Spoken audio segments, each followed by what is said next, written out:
Jesús decía: Padre, perdónalos porque no saben lo que hacen. A todo lo largo de su ministerio, nuestro Señor Jesús fue un fiel exponente y practicante del perdón. A sus discípulos les enseñó la grandeza del perdón divino y les enseñó a perdonar a sus enemigos. En esa maravillosa oración modelo del Padre Nuestro, Él les recalcaba la importancia de perdonar. Y Él declaraba y les enseñaba y les decía: ¿aló? Y les decía: perdónanos nuestras deudas como también nosotros perdonamos a nuestros deudores. En una ocasión, estando en Capernaum, predicando, le bajan al Señor Jesús un paralítico a través del techo de la casa en la cual estaba predicando. Estaba tan llena esa casa que tocó bajar al paralítico por el techo. Todos ansiosos, obviamente, de que el Señor sanara a ese paralítico. Y al ver la fe de ellos, el Señor Jesús le dijo a ese hombre: tus pecados te son perdonados. Estando los escribas allí, empezaron a cavilar en su mente: ¿quién es este? Que hasta dice que perdona pecados y solo Dios lo puede hacer, blasfemia dice.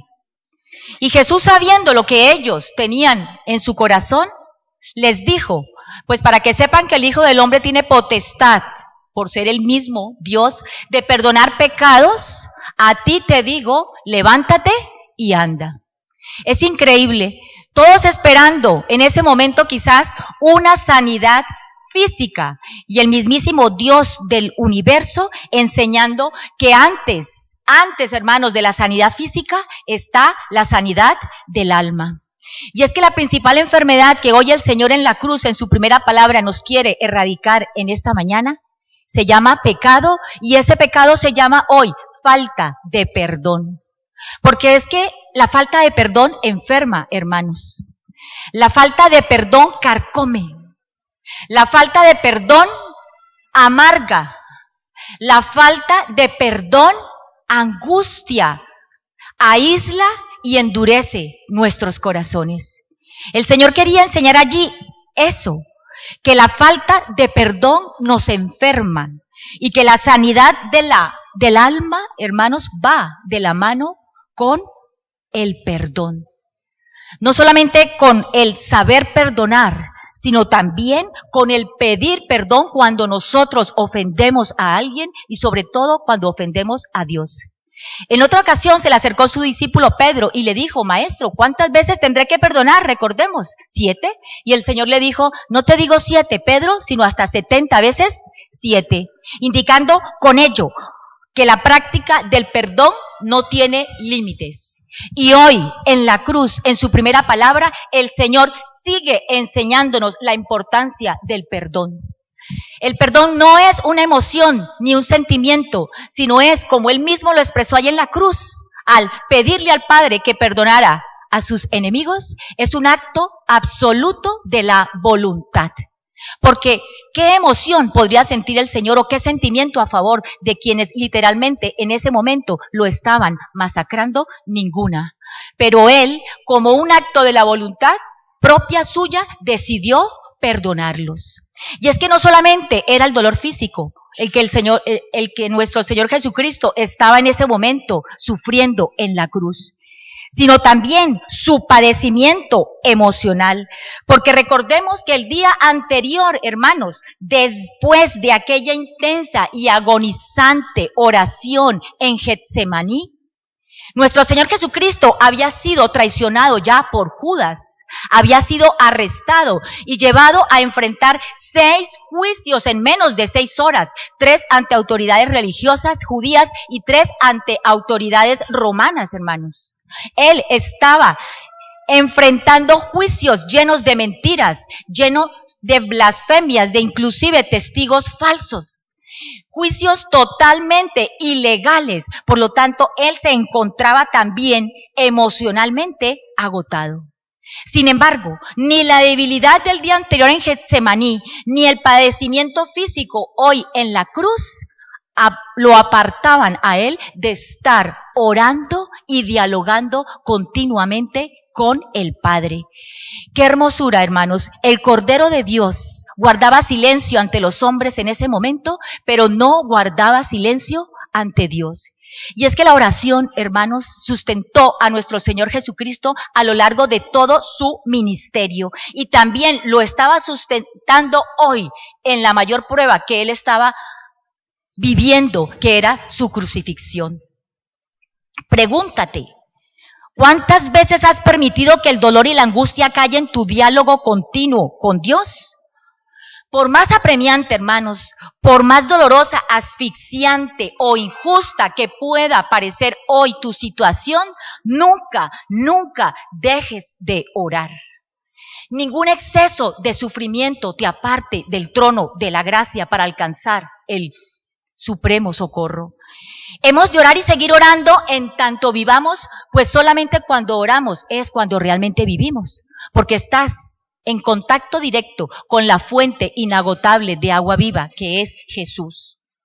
Y esta perseverancia en la oración de nuestro Señor Jesucristo se explica también porque Él tenía el hábito de orar, pero no solamente como un hábito, sino porque Él también había sido bautizado en el poder del Espíritu Santo y en ese momento en la cruz, allí mismo, era ese mismo Espíritu Santo el que clamaba, Abba Padre, papito mío, perdónalos porque no saben lo que hacen.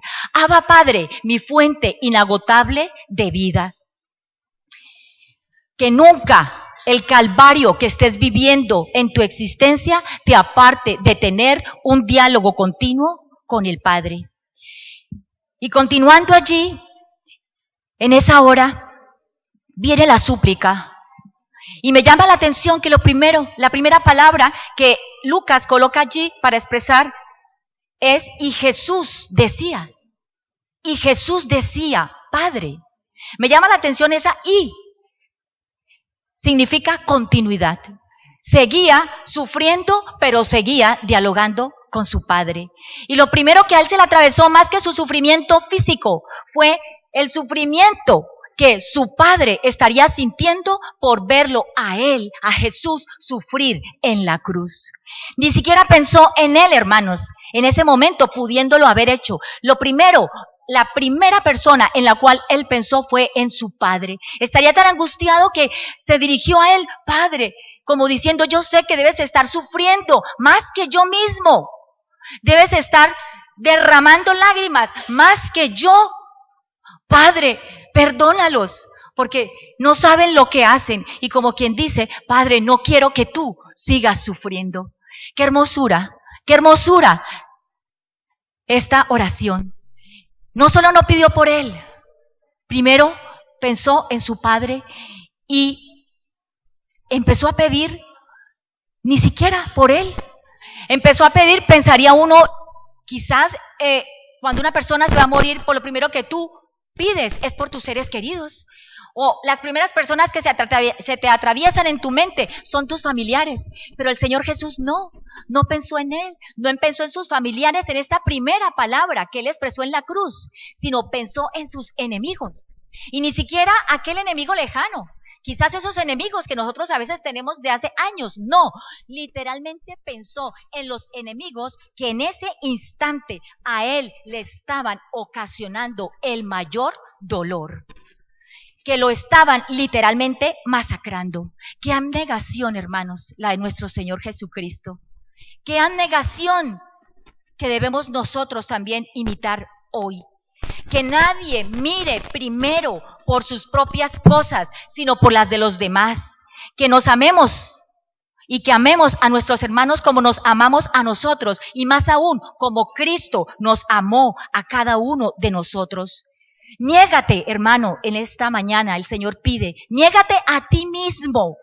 Renuncia a ese ego, a ese yo y a esa falta de perdón que te está consumiendo totalmente todo tu ser. ¿Serías capaz de pedir en este momento por tus actuales enemigos? ¿Serías capaz de pedirle a Dios que los perdonara? ¿Serías capaz de perdonarlos tú? Es que no en vano, hermanos, nuestro Señor Jesucristo ya nos había enseñado en su famoso Sermón del Monte, Mateo 5, oíste que fue dicho, amarás a tu prójimo y aborrecerás a tu enemigo, mas yo os digo, amad a vuestros enemigos, bendecid a los que os maldicen, haced bien a los que os aborrecen y orad por los que os ultrajan y os persiguen, para que seáis hijos de vuestro Padre que está en los cielos, que hace salir su sol sobre malos y buenos y que hace llover sobre justos e injustos. Y es que se nos ha olvidado a cada uno de nosotros que en otro tiempo tú y yo también fuimos enemigos de Dios, porque estábamos muertos en nuestros delitos y pecados, y que allí en la cruz, en esta primera palabra, el Señor Jesús también estaba clamando por ti y por mí cuando éramos enemigos y nosotros tampoco sabíamos lo que hacíamos. Es que Jesús en la cruz, Señor, nuestro hermoso, nos enseña a perdonar. Es que nuestro Señor nos enseña a perdonar a todos aquellos que dicen mentiras sobre nosotros, a todos aquellos que dan veredicto prejuicioso sobre nuestras vidas, a todos aquellos que nos crucifican sin saber por qué lo hacen, pero lo hacen. Jesús nos enseña en la cruz que perdonar es trascender de lo terrenal a lo divino. Nos enseña que perdonar es quitar nuestra mirada de aquí, de la tierra, y colocarla en Él. Cuán grande es su amor, hermanos. Y es que el amor y el perdón van de la mano. Pero no es fácil humanamente perdonar al enemigo. No es fácil a veces ni siquiera perdonar a nuestros mismos hermanos de la iglesia y a veces ni siquiera a nuestros mismos familiares. Necesitas tener a Jesús en tu corazón. Si tú vienes por primera vez, es una ocasión para que le digas, entra en mi vida y ayúdame a perdonar. Hazlo tú, Señor, porque yo no puedo, deseo hacerlo, toma el control de mi existencia. Pero ahora, estas últimas palabras de esta primera palabra de nuestro Señor en la cruz van dirigidas a ti y a mí, que ya lo tenemos a Él en nuestro corazón. Van dirigidas a ti y a mí, que ya sabemos lo que hacemos y que lo conocemos, hermanos. Luego la pregunta será, ¿se nos podrá aplicar esta súplica de Jesús hacia nosotros? Padre, perdónalos porque no saben lo que hacen. Hoy en día, hermanos, cada uno de nosotros sabemos lo que hacemos. Somos conscientes de nuestros actos y de lo que significa fallarle a Dios. Hoy en día, como en la época de Job, ya podemos decir, de oídas te había oído, pero ahora mis ojos te ven. Por lo tanto, hermanos, no hay excusa alguna para no perdonar. Pregúntate entonces, ¿por qué sigues sin perdonar? Pregúntate, ¿qué excusa estás colocando para no hacer lo que debes hacer? Recuerda que la palabra del Señor dice que el que sabe hacer lo bueno y no lo hace, le es pecado.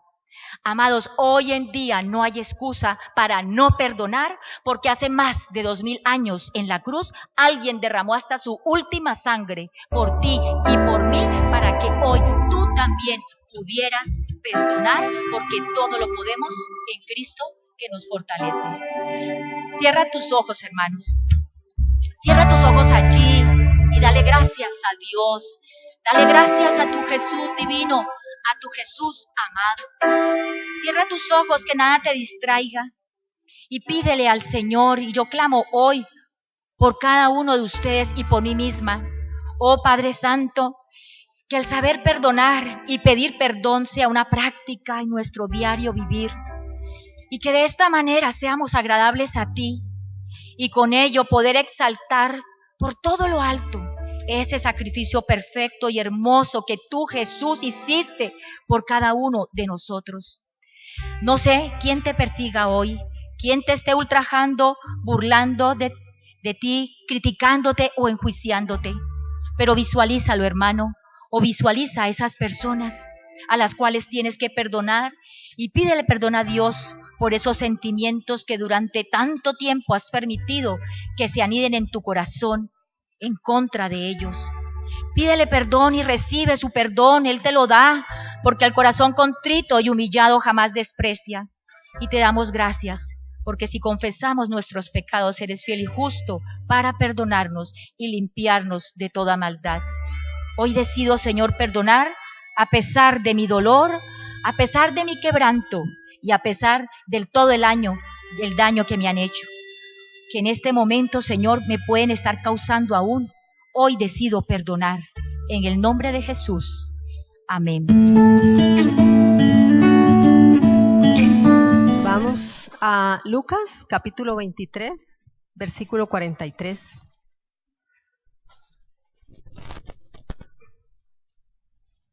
¿Ya lo tenemos?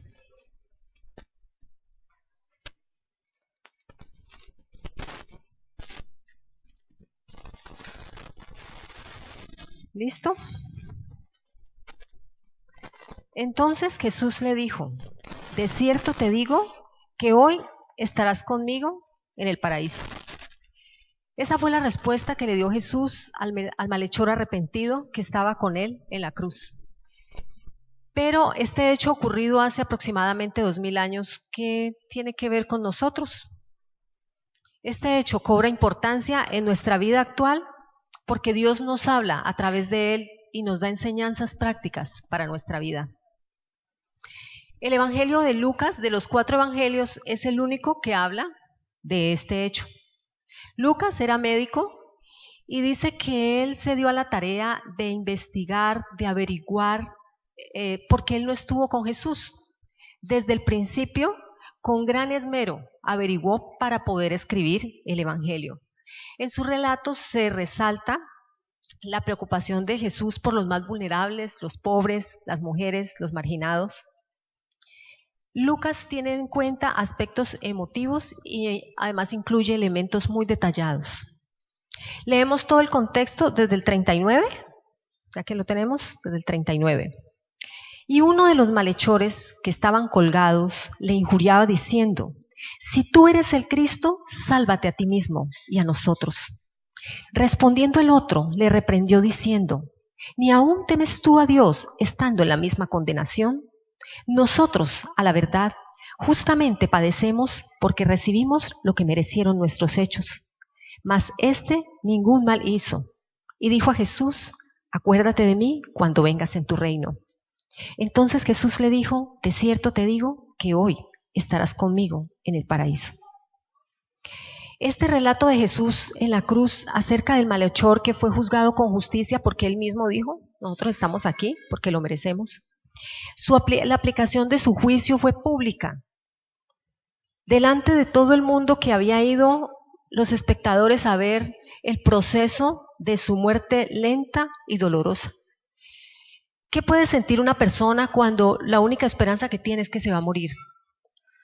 Según los científicos, lo que la persona siente al morir es rechazo, aislamiento, desesperanza, angustia, terror, mucha ansiedad. Por momentos puede sentir resignación, pero además de este hombre, el dolor físico era intenso y también su dolor emocional. Esa fue una petición nacida de corazón: acuérdate de mí cuando vengas en tu reino, nacida de corazón sincero. No te olvides de mí. No estaba inquietado: Señor, mi familia, mis amigos, ¿qué va a pasar? No, él solamente quería ser recordado por Jesús. Vio en Jesús al Rey del reino eterno. Y Jesús allí en la cruz no estaba buscando como hacía todo el tiempo, estaba buscando pecadores para el arrepentimiento, estaba predicando la palabra. Allí en la cruz estaba salvando un alma, sin predicar un sermón y sin salir a buscarlo. ¿Cuántas personas estarán diciendo en este momento: acuérdate de mí cuando vengas en tu reino? Pero ¿cómo fue que conoció a Jesús? ¿Cómo fue que conoció al verdadero Mesías? ¿Cómo fue que dijo: este que está al lado mío, ¿quién osaría decirle a un moribundo: oiga, sálveme, si también se está muriendo igual que yo? ¿Por qué lo conoció? Además, no ayudaban los que estaban presentes, porque le decían: bueno, si usted es Dios, pues bájese de ahí, bájenos a nosotros también. Y además dicen: a otro salvó y este no no puede salvarse a sí mismo. Es más, el otro malhechor que estaba con él le decía, bueno, pues, hola, si usted es Dios, pues bájenos a nosotros también. O sea, para los demás era un Salvador fracasado. Porque vino, era el rey de los judíos, vino a reinar sobre los judíos, vino a traer una promesa de salvación y se está muriendo. Era difícil que una persona viera en él al Salvador. Quizá este hombre oyó hablar de Jesús, quizá lo vio, pero los presentes también lo habían visto porque dijo, a otro salvó, decían, y él no se puede salvar él mismo. Pero tal vez él vio en Jesús, vio cómo no maldecía, vio su actitud, no había resentimiento, y le oyó decir, Padre, perdónalos porque no saben lo que hacen. Esta actitud de Jesús le llevó a reconocer que había fallado y que era merecedor de estar allí, porque dice, nosotros estamos aquí porque lo merecemos. Estaba recibiendo un castigo por su falla, por su pecado. Esto fue lo que lo llevó a la necesidad de perdón y con humildad reconoció que había fallado. Estamos aquí porque lo merecemos, dice él. Reconoció la soberanía de Jesús. Y es que el amor de Dios es tan grande que no necesita sino un poquito que se le abra la puerta y entra con poder al corazón del pecador y obra. Y esta fue la actitud de él, solamente un poquito. Y Dios entró y obró con poder. Y fueron quitadas las vendas de los ojos de este hombre. Y reconoció quién tiene poder para perdonar pecados, para dar vida eterna. Y dijo, sí, este es el Mesías. Acuérdate de mí cuando vengas en tu reino. Por eso fue que lo conoció. Tal vez al hombre le hubieran quedado muchas inquietudes si Jesús le hubiera respondido, sí, yo soy el rey de un reino eterno. Y sí, entra a mi reino, claro. Este hombre había podido decir, bueno, ¿y cuándo? En su angustia y en su dolor. Bueno, ¿y mientras tanto qué? Cuando llegue ese cuándo. Mientras tanto, ¿qué? ¿Y con quién? ¿Estaré solo? Y también, ¿dónde? ¿Y cómo es ese lugar? Pero la respuesta de Dios, de Jesús, fue contundente. De cierto te digo, es amén. Seguro, es una realidad, con toda certeza. Eso fue, te aseguro que hoy, ¿cuándo? Hoy mismo. No estarás solo, estarás conmigo. ¿En dónde? En el paraíso, no en un paraíso, en el paraíso. O sea, esa respuesta fue segura, contundente. Dice que tal vez no sabemos cuál era el concepto de paraíso que tenía aquel hombre, pero Dios sí sabía. Para nosotros, para cualquier persona, un paraíso es un lugar bello, agradable, donde reina la paz, el amor, lo más hermoso que uno pueda imaginar. Para nosotros, los creyentes, en Apocalipsis, no lo busquemos, Apocalipsis 2:7b, dice, al que venciere, le daré a comer del árbol de la vida que está en medio del paraíso de Dios. O sea, para nosotros Dios unió el paraíso original de Adán y Eva y la vida eterna. ¿Sí? Este hombre entendió definitivamente que el paraíso era el lugar donde iban los justos al morir. Le confirma esto, que ya fue perdonado, que ya no carga más con la culpa. Ante esta respuesta, el hombre ya no habló más, no preguntó más. Ya no tenía incertidumbre porque su destino eterno estaba seguro.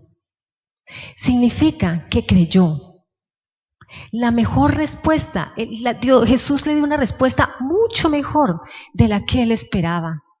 Una respuesta ante su soledad, su dolor físico y la ansiedad que estaba experimentando. Morir con la esperanza de un y la seguridad de un lugar eterno de reposo es la mejor alegría que se puede experimentar al final de la existencia humana. Dice el Señor, el que a mí viene, yo no le echo fuera. El pecador arrepentido fue perdonado y limpiado no en un proceso, sino de una vez. Aunque Jesús no le dijo, tus pecados te son perdonados, lo entendemos, porque nadie se va a la vida eterna sin que le hayan perdonado sus pecados por la gracia de Dios.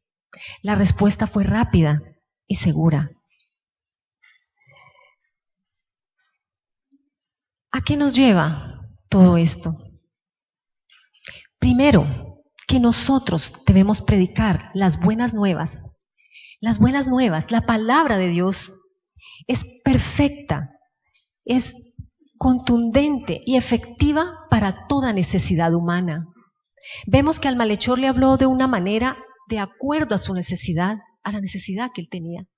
Pero nosotros también podemos ser canales de bendición para que otros reciban esa palabra que necesitan en el momento adecuado. La palabra de Dios es como espada de dos filos que penetra hasta lo más profundo del corazón y del alma.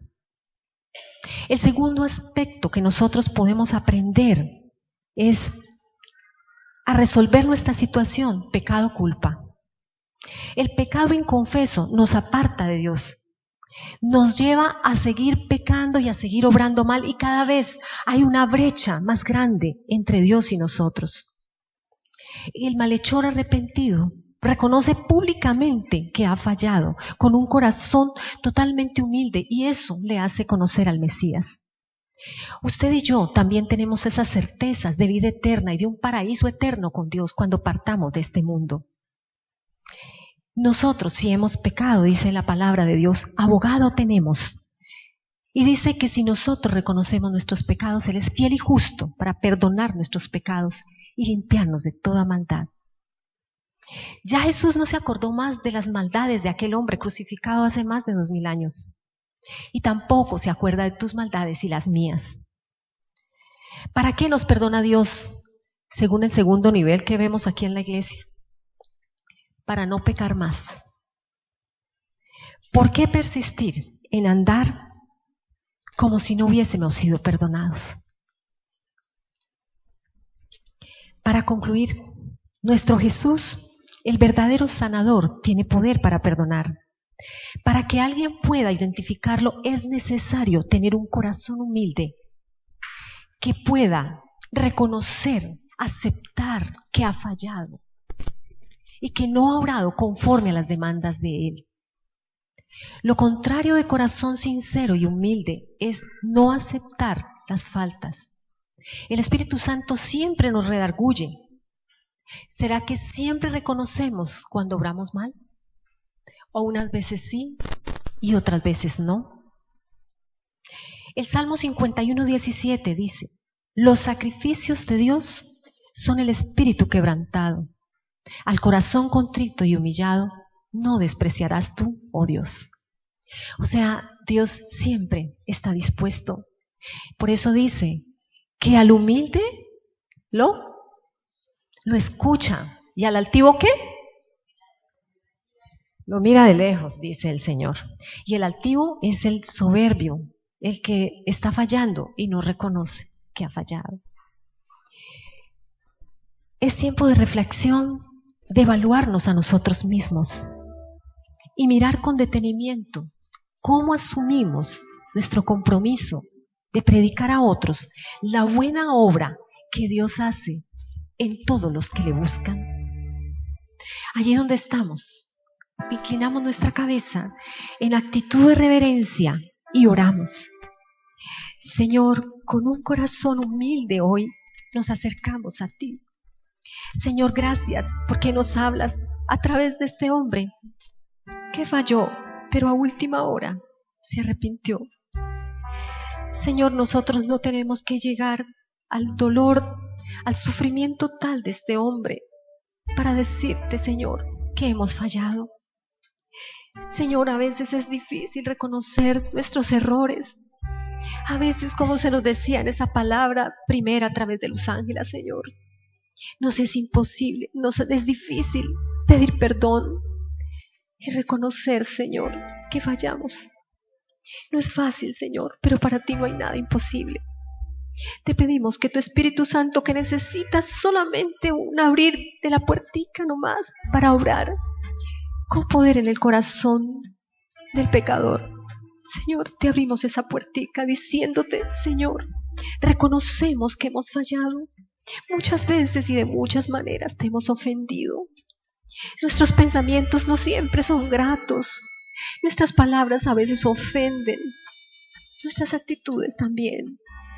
Señor, no siempre eres prioridad porque hay otras cosas principales en la vida de todos nosotros, de cada uno de nosotros. Cada uno de nosotros sabe.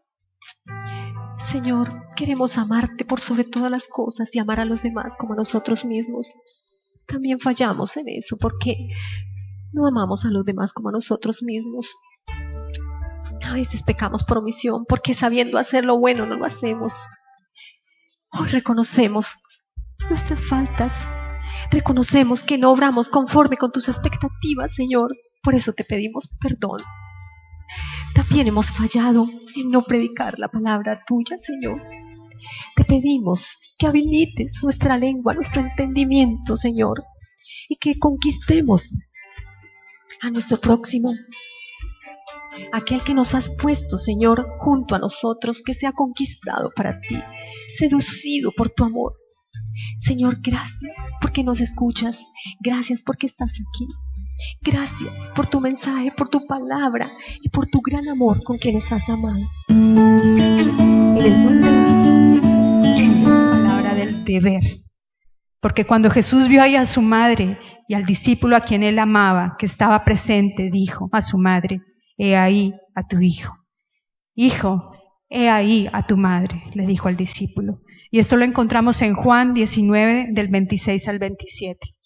Esta palabra nos la va a compartir Marta Valencia. Los invito para que tomen asiento, por favor.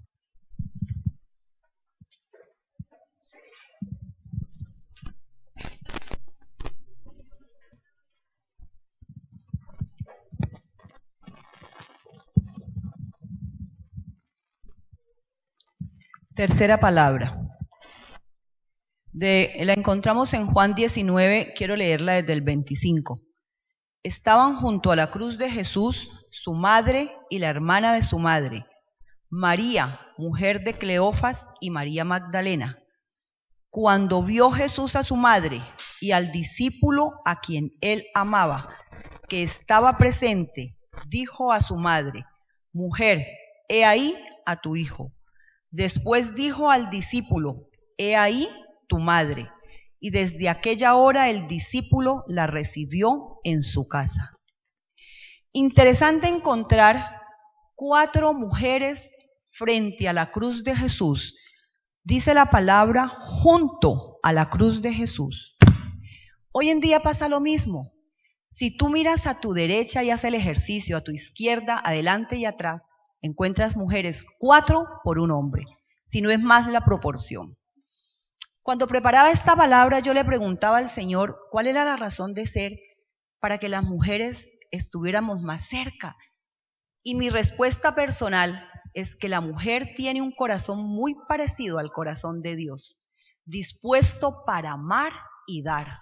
Y algunos varones también, pero es más difícil para el varón, porque en la calle encuentran muchísimas cosas que los atrae.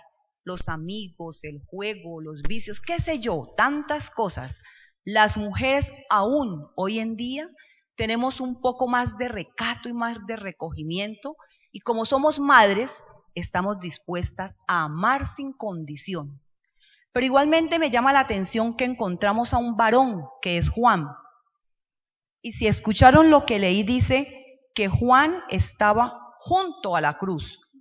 Las mujeres estaban como más cerca a la cruz. ¿Por qué Juan estaba junto a la cruz? Simplemente porque amaba a Jesús. Y yo no sé tú, pero yo me pregunto, ¿qué pasó con todas esas personas a las que Jesús bendijo con milagros? Los 10 leprosos el endemoniado Gadareno, la mujer sanada del flujo de sangre, María Magdalena sí estaba allí, la mujer que fue perdonada por su adulterio. Pasa igual con nosotros hoy en día. Nos aterramos por lo que leemos, pero nos podemos aterrar por lo que vemos en nuestra iglesia. Muchas iglesias hoy ni siquiera llaman a su feligresía a congregarse, cierran las puertas, no recuerdan este dolor de este hombre en la cruz. Mire, yo me erizo, como dice Amparo Grisales, al recordar ese dolor de Jesús en la cruz. Y él, a pesar de su dolor, de que había sido coronado con espinas y sangrando, a pesar de que había recorrido un camino largo en el Gólgota y se había caído, le habían dado 40 azotes, destrozado su cuerpo físicamente, con sed, con angustia, con dolor, empezó a acordarse de las personas que estaban a su alrededor y principalmente en su madre. ¿Saben por qué? Porque Jesús, aparentemente, dicen los que estudian la palabra muy profundamente, José ya había muerto. Y él era el encargado de esa familia. Y él era el primogénito, recuerden. Y el primogénito es el que tiene toda la responsabilidad física, moral, económicamente con una familia. María dependía de él y allí estaba. Era su madre la única que estaba presente en ese sacrificio de Jesús. Yo te pregunto a ti, ¿de tu familia quién está aquí? Es tu responsabilidad y la mía. Si no están, orar por ellos. Hoy cuando entré, una hermana me decía, se cumplió la palabra en mi familia. Todos han venido a los pies de Jesús. Vuelvo y pregunto, ¿quién de tu familia ya está a los pies de Jesús? No me lo respondas a mí, respóndeselo a ese Jesús que murió por ti y por mí. Vamos a analizar desde 2 puntos de vista esta palabra. Jesús como hijo. Jesús como hijo cumplió a cabalidad. Aún allí, en la cruz, estaba a cargo de su madre. Yo pienso que María estaba llorando, angustiada, gimiendo, muerta de ese dolor, porque ¿qué podía hacer ella por ese hijo que estaba siendo vituperado? Porque como lo decían anteriormente mis compañeras, lo insultaban, lo trataban mal. ¿Yo qué siento en mi corazón cuando mi hijo lo insultan? Yo quiero defenderlo. ¿Qué siento cuando lo castigan? Yo quiero ponerme en su lugar. Pero Jesús allí estaba nuevamente cumpliendo, y en Éxodo dice, Éxodo 20:12, honra a tu padre y a tu madre para que tus días se alarguen en la tierra que Jehová tu Dios te da. Pero Jesús murió muy joven, de 33 años. ¿Pero sabes por qué lo hizo? Por ti y por mí. Para darnos derecho a tener una vida eterna, para darnos derecho a perdón de pecados. Olvidándose de su propio sufrimiento, volvió y se encargó de las personas que amaba. Los historiadores concuerdan en que María fue una mujer maravillosa, pero su esposo ya había fallecido. ¿Y qué pasaba con los hermanos de Jesús? Porque recordemos que Jesús tuvo hermanos. Y esto lo podemos encontrar en Mateo 13, 55, 56. Dice, ¿no es este el hijo del carpintero? ¿No se llama su madre María y sus hermanos Jacobo, José, Simón y Judas? ¿No están todas sus hermanos con nosotras? Pero él fue el único que asumió el cuidado de su madre, aún en el momento en que estaba por entregar la vida. Vale la pena recordar que a Jesús nadie le quitó la vida. Él voluntariamente la entregó. Y vuelvo y pregunto, ¿qué pasaba con sus hermanos? Simple, no estaban allí. Por eso no se los entregó a sus hermanos. Y ya leímos que eran varios. ¿Y por qué sus hermanos no estarían allí? Por miedo posiblemente, pero también porque no habían creído en él. Y Juan 7:5 nos dice, porque ni aún sus hermanos creían en él. ¿Eso no nos pasa a nosotros? Le compartimos a papá, a mamá, a hermanos, a primos, a tíos, a toda la familia. Muchas veces los ataques más duros vienen de la familia, del esposo, del amigo, del hermano, del padre, que se burlan porque nos dicen las aleluyas, las rezanderas. A mí personalmente, mi hermano antes de venir me decía, estás igualita que los testigos de Jehová vestida. Porque yo ayer quería venir, estaba de cumpleaños, pero por no desairar mi familia que llegó de Medellín me quedé. Pero de verdad que la familia es cruel. La familia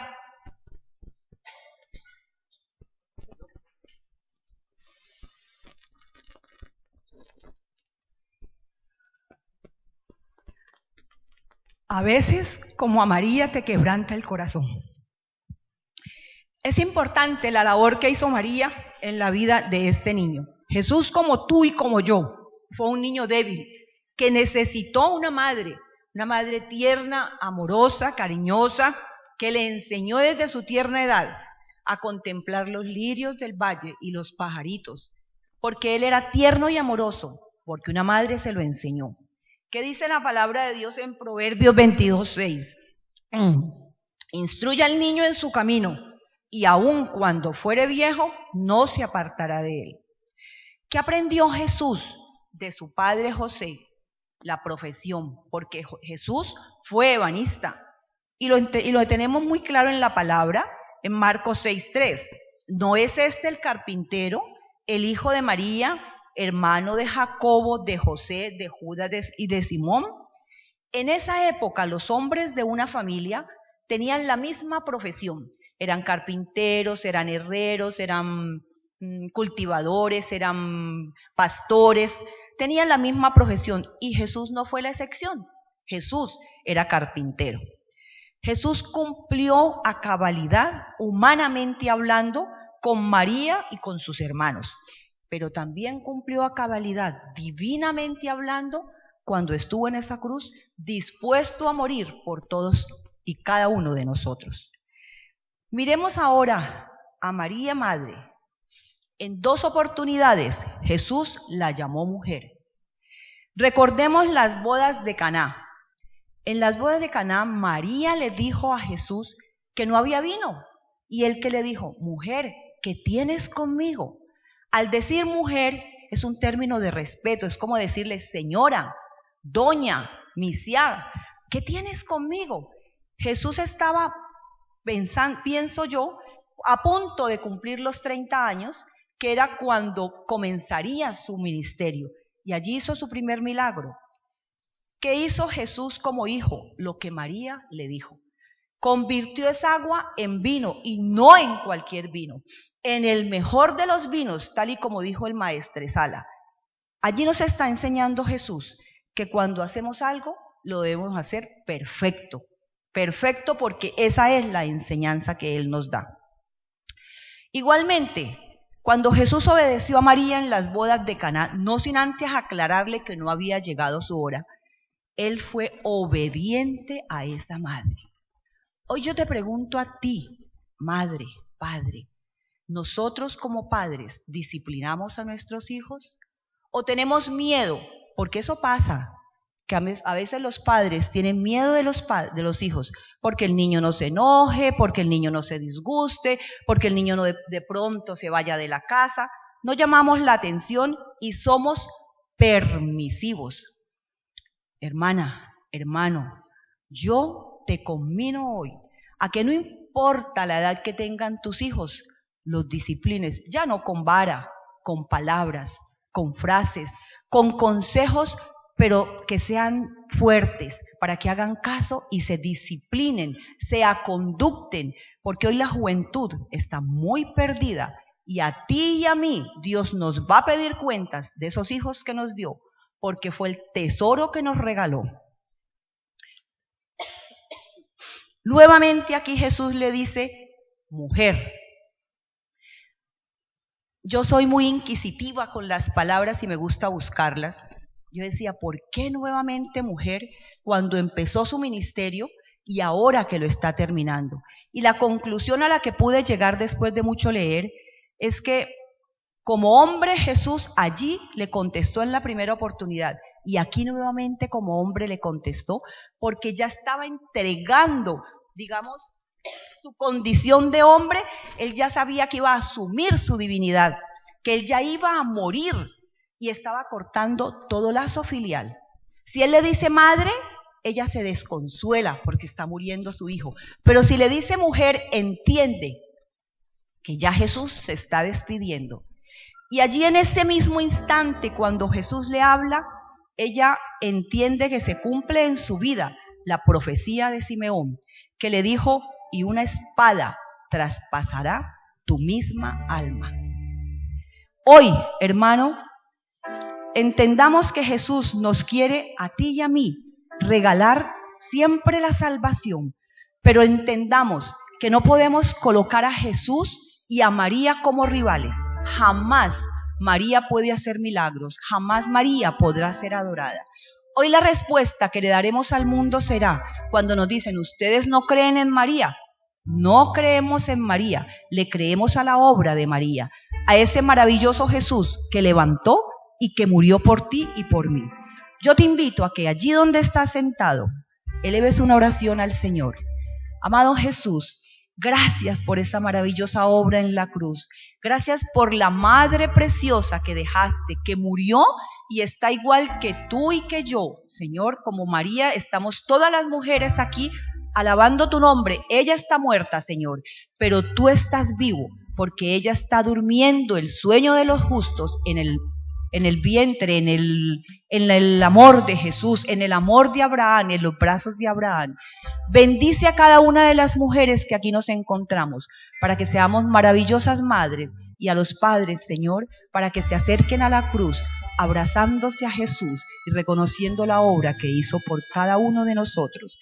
Gracias, Señor, porque tú tienes para cada uno de nosotros un abrazo y un beso en esta Semana Mayor, donde te reconocemos a ti como nuestro Señor y Salvador, el único, Señor, el único que puede interceder entre Dios y los hombres, el único intermediario que nos dejó a su Santo Espíritu para que clamara con gemidos indecibles por nosotros ante el Padre.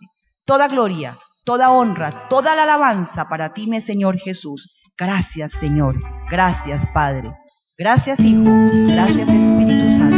Amén y amén. La palabra del desamparo, en donde tú clamaste, dijiste, Dios mío, en medio de tanto dolor, ¿por qué me has desamparado?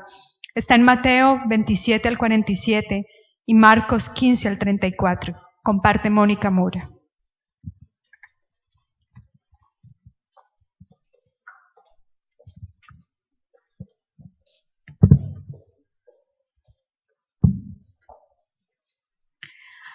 Cuarta palabra del Señor. Mateo 27, 46. Cerca de la hora novena, Jesús clamó a gran voz diciendo, Elí, Elí, lama sabactani. Esto es, Dios mío, ¿por qué me has desamparado?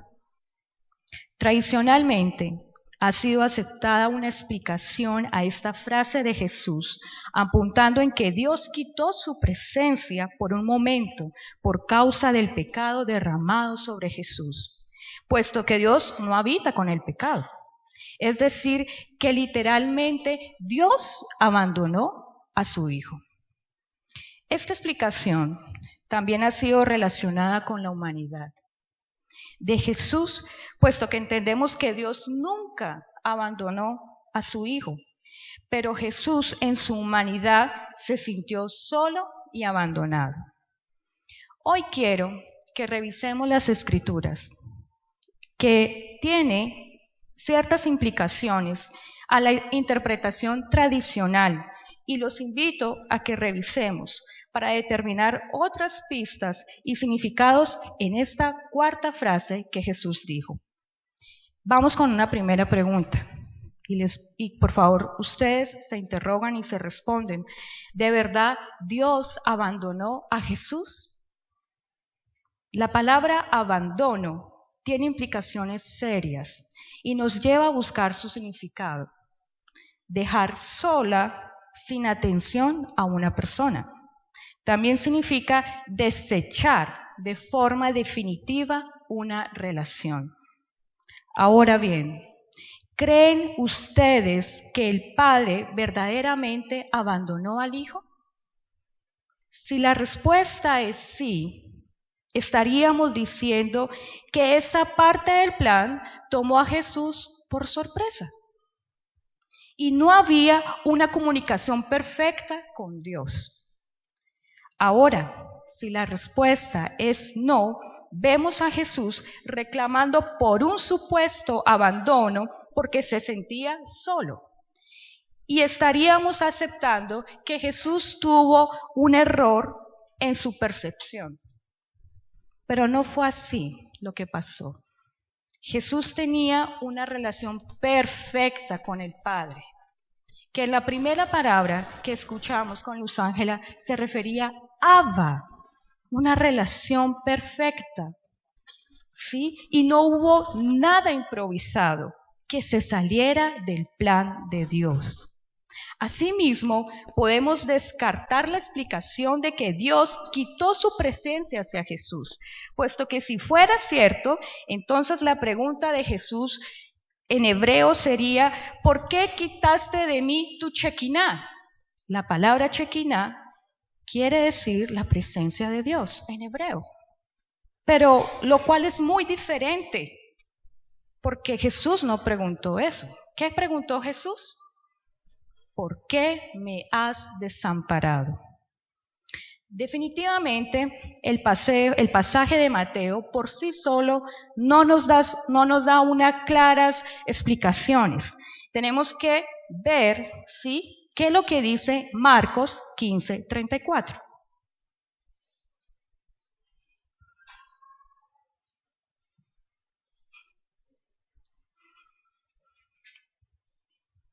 Dice, y a la hora novena, Jesús clamó a gran voz diciendo, Eloí, Eloí, lama sabactani, que es traducido es, Dios mío, ¿por qué me has desamparado?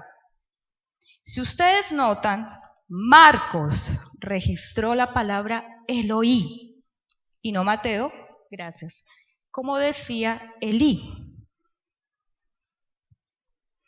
La expresión Elí lama sabactani, ¿era una duda que Jesús quería manifestar al Padre o fue una expresión dirigida hacia los oyentes?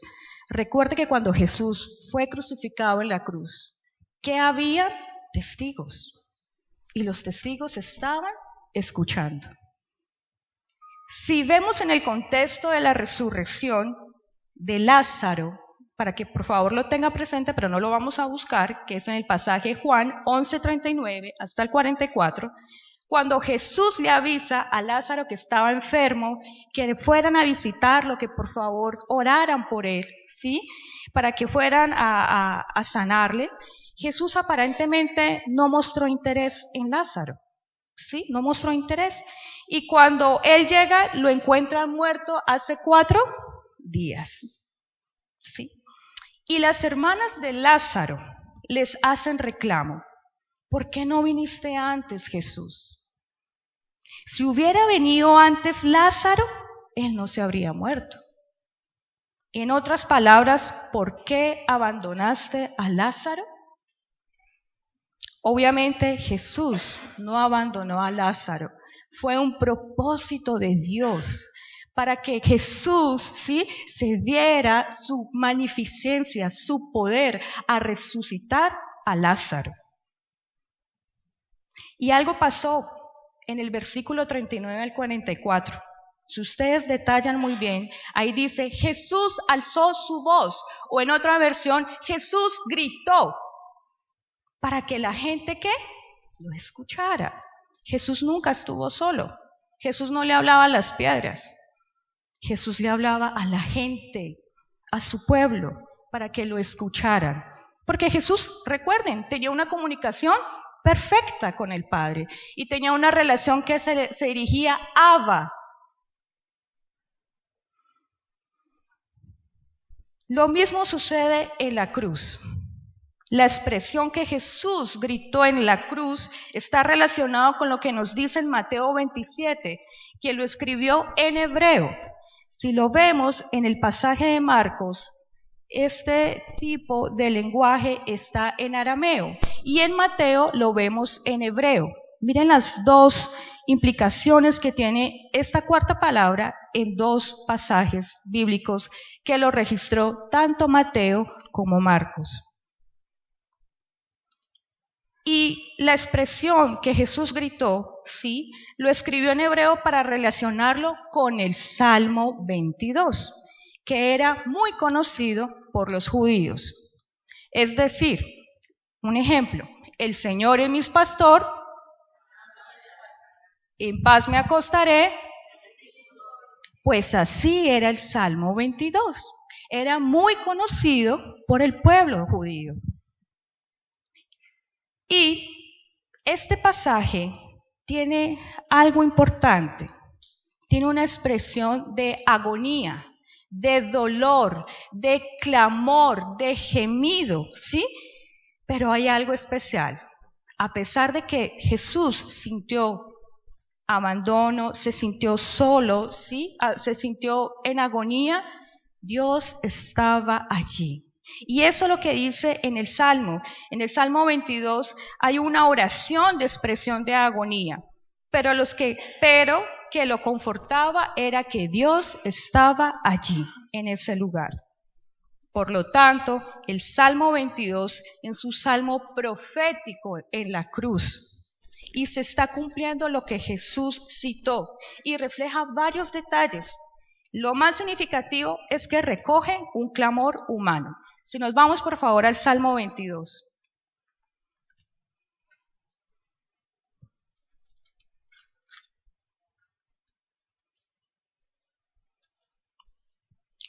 Y nos dirigimos el primer versículo,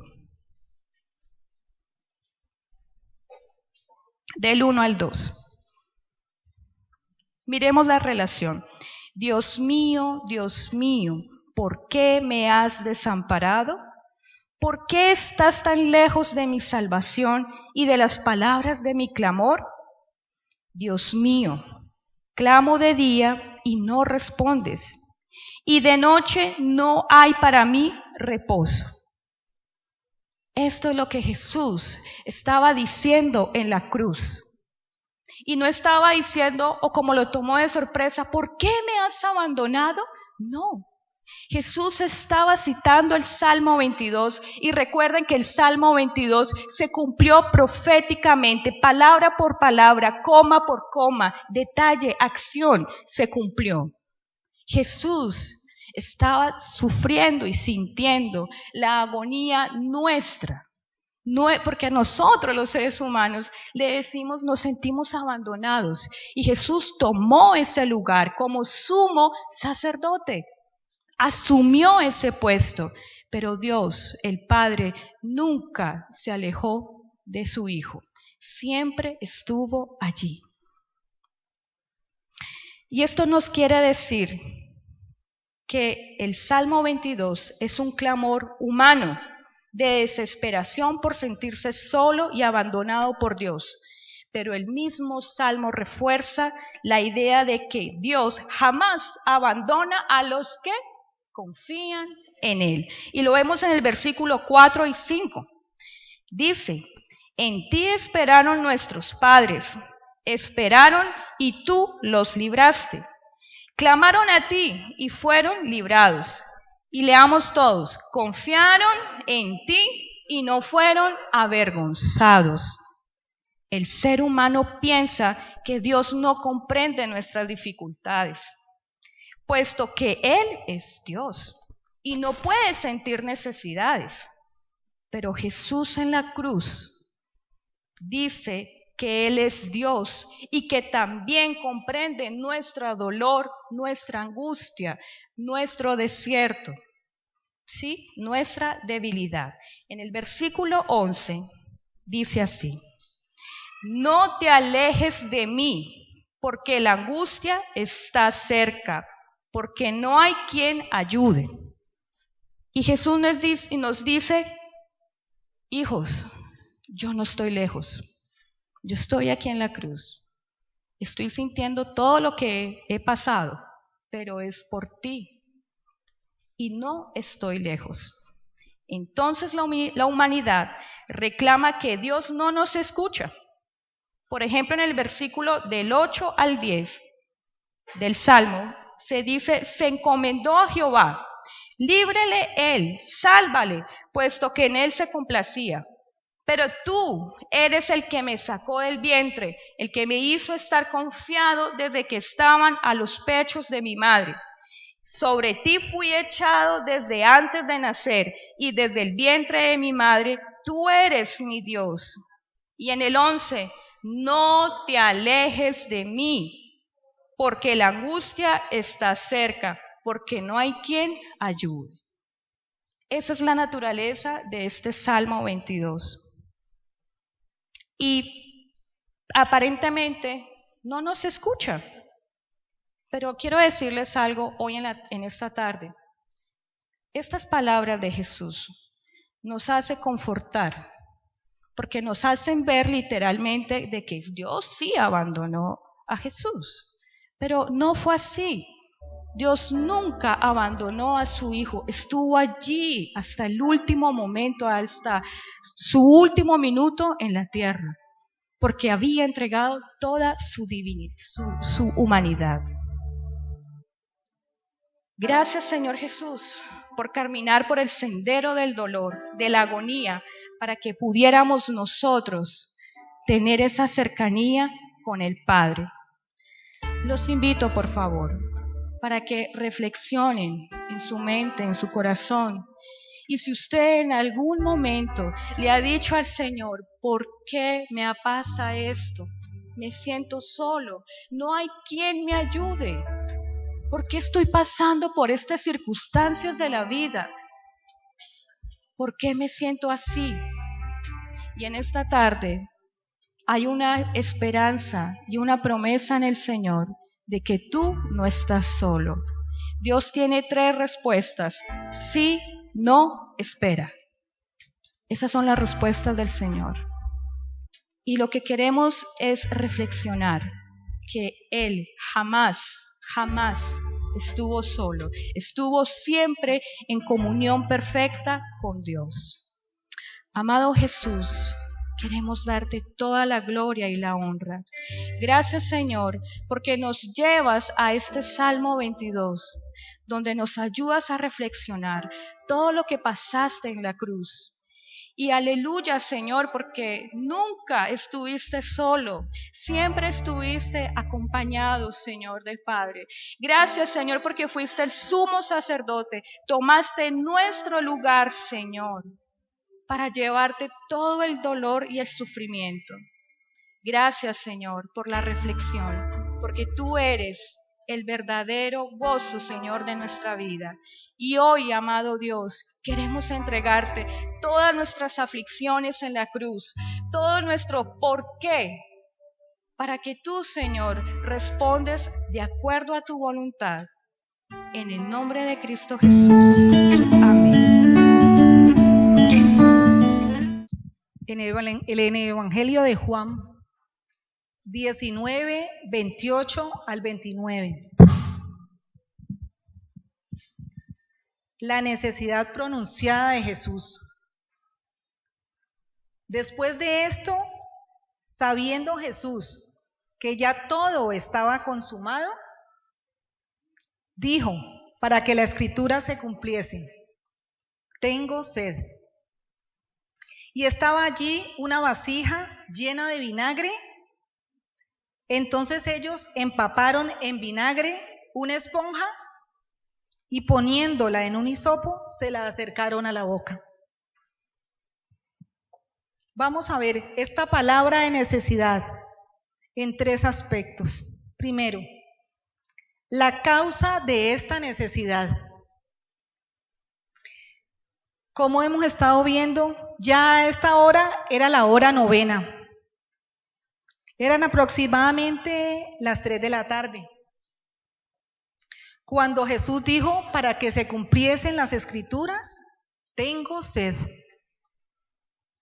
Toda la madrugada del día viernes, Jesús fue sometido a fuertes e intensos interrogatorios, juicios precipitados, y tuvo que ser movido de un lugar para otro, sin dejar a un lado la tortura física al cual fue expuesto.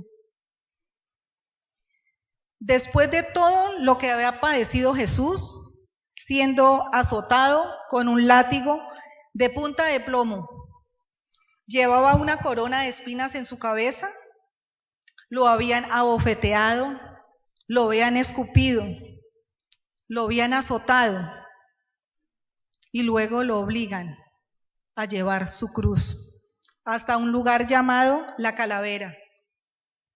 que en hebreo significa Gólgota. Y allí fue clavado en la cruz. Ya las profecías del Antiguo Testamento se habían cumplido. Y estaba en el plan de Dios su padecimiento. Podemos ver que nada fue imprevisto, todo se estaba llevando tal cual Dios lo había planeado para nuestra salvación. Y en ese momento declara, en medio de su dolor y de su agonía, tengo sed. Ahora vemos el cumplimiento de esta necesidad. No solo Jesús fue causa de muchas profecías, sino que en él muchas profecías se cumplieron. Y en esta quinta palabra, tengo sed, responde al cumplimiento de dos pasajes del libro de los Salmos. Lo podemos mirar en el Salmo 22:15.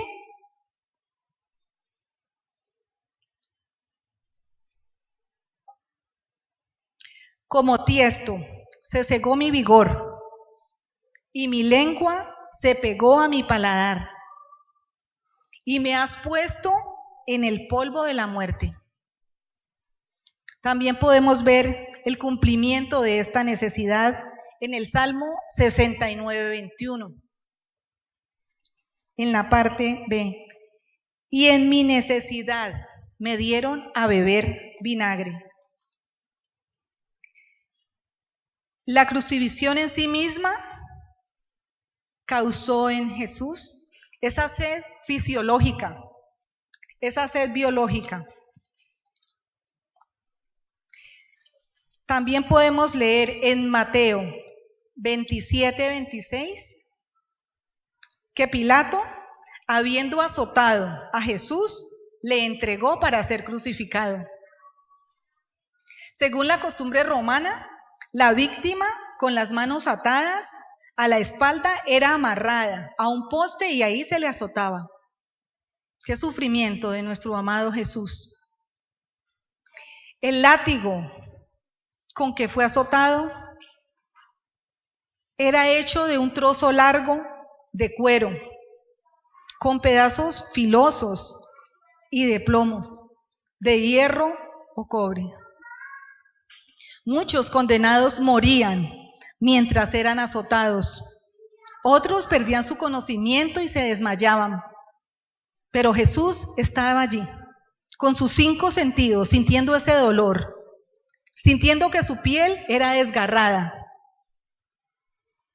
Y la pérdida de sangre que producían estos azotes, también le producían en el cuerpo de nuestro amado Jesús una fiebre delirante y una sed incontrolable.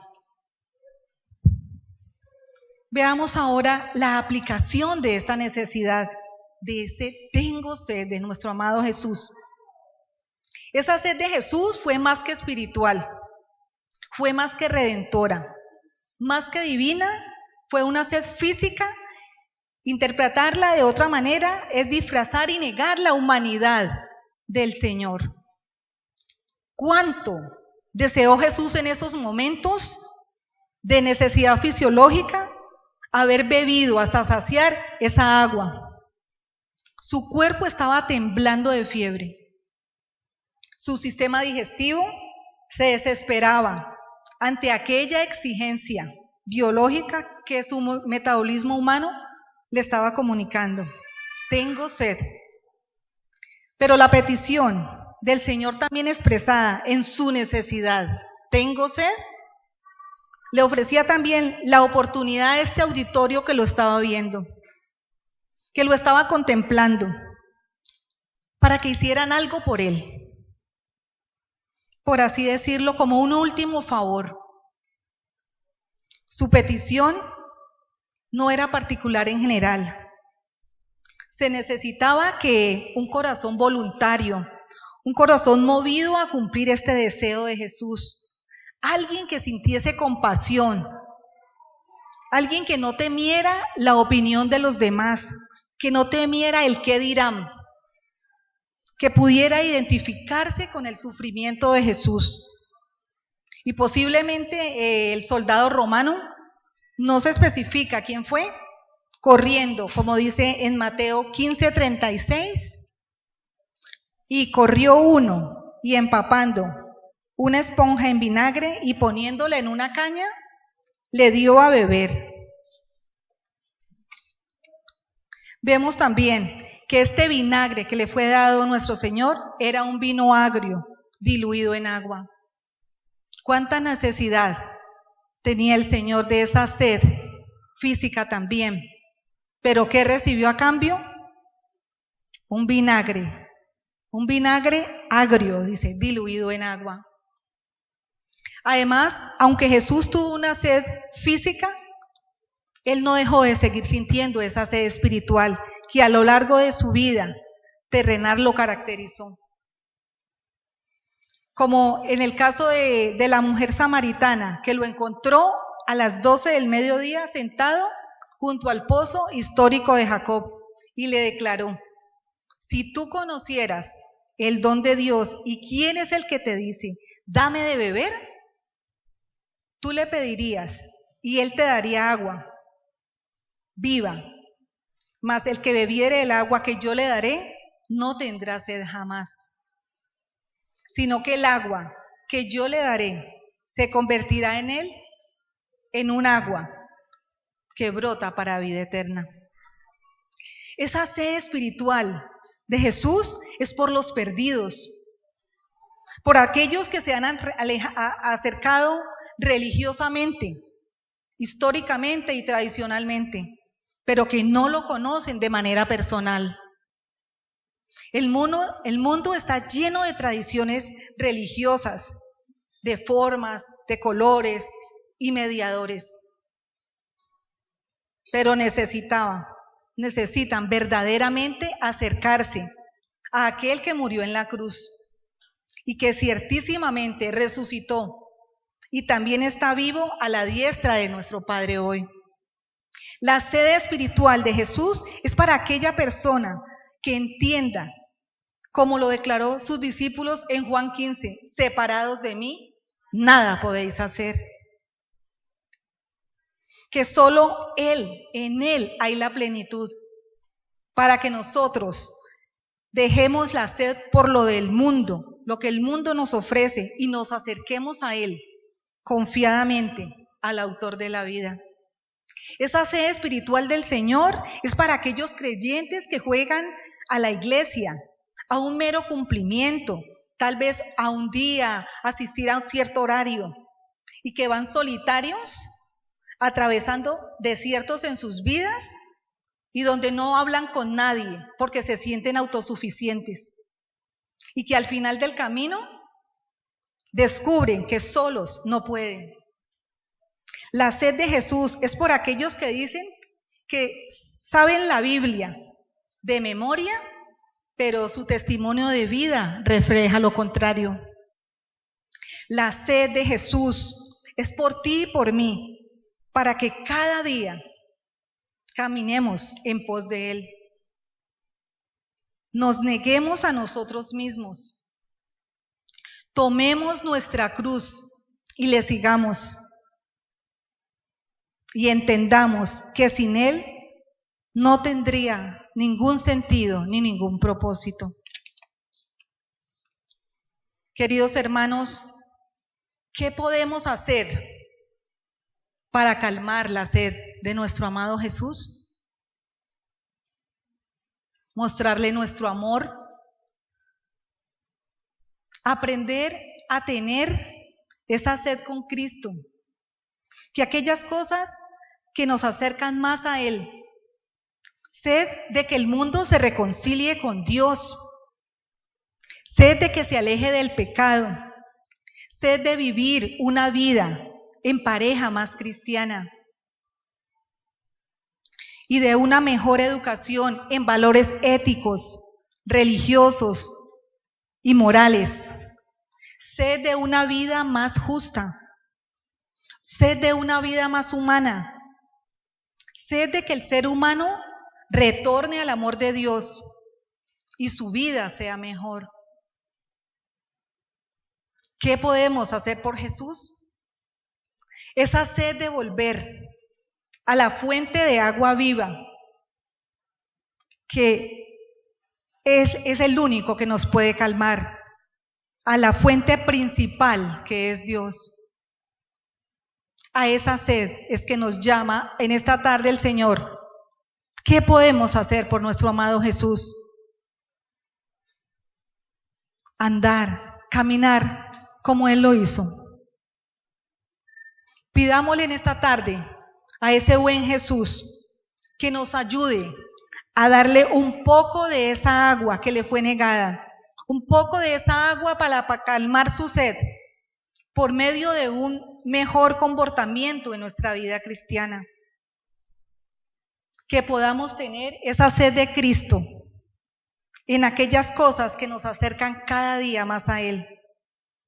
Que podamos beber esa agua que brote para vida eterna. Ahí donde están, los invito a que oremos. Bendito Dios, muchas gracias, Señor.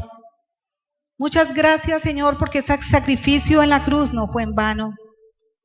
Gracias, amado Jesús, porque allí en la cruz, Señor, tuviste sed, Señor. Te hiciste como uno de nosotros, Señor. Padeciste, Señor, físicamente, por amor de nosotros. Cuán agradecidos estamos, Señor, en esta tarde, Señor, que nos trae, Señor, esta reflexión para que nos acordemos, Señor, que como tú tuviste esa sed física, pero también la tuviste espiritual. Que tengamos esa sed por los perdidos, que caminemos contigo, prendidos de tu mano, Señor. Que andemos contigo, Señor, llevando tu mensaje a esas almas que lo necesitan, siendo testimonio en nuestros hogares, en nuestros trabajos, en nuestros estudios. Que reconozcan, Señor, esa diferencia.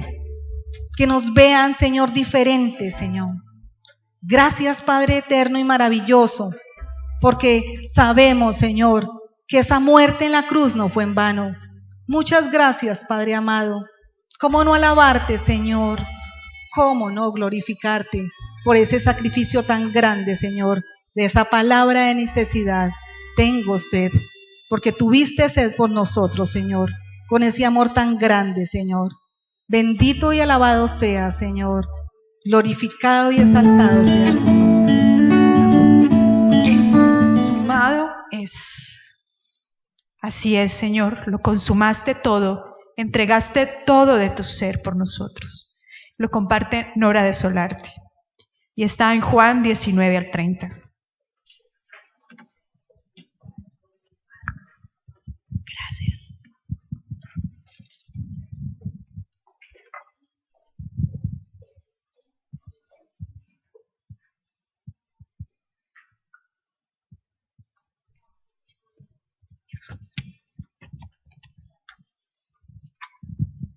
Juan 19:30 dice: cuando Jesús hubo tomado el vinagre, dijo: consumado es. Y habiendo inclinado la cabeza, entregó el Espíritu. La sexta palabra, la palabra del cumplimiento.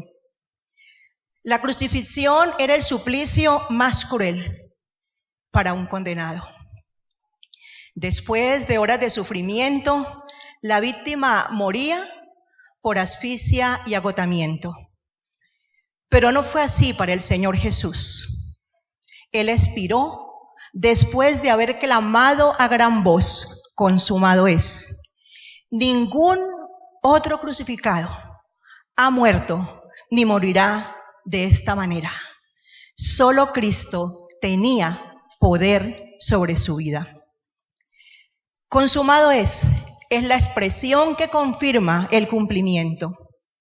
El diccionario define cumplimiento como la acción y efecto de cumplir y ejecutar algo.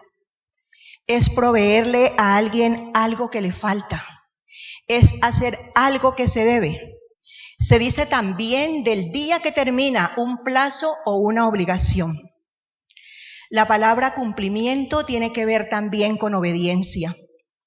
Obediencia es la acción de acatar la voluntad de una persona que manda o lo que establece una norma o una ley.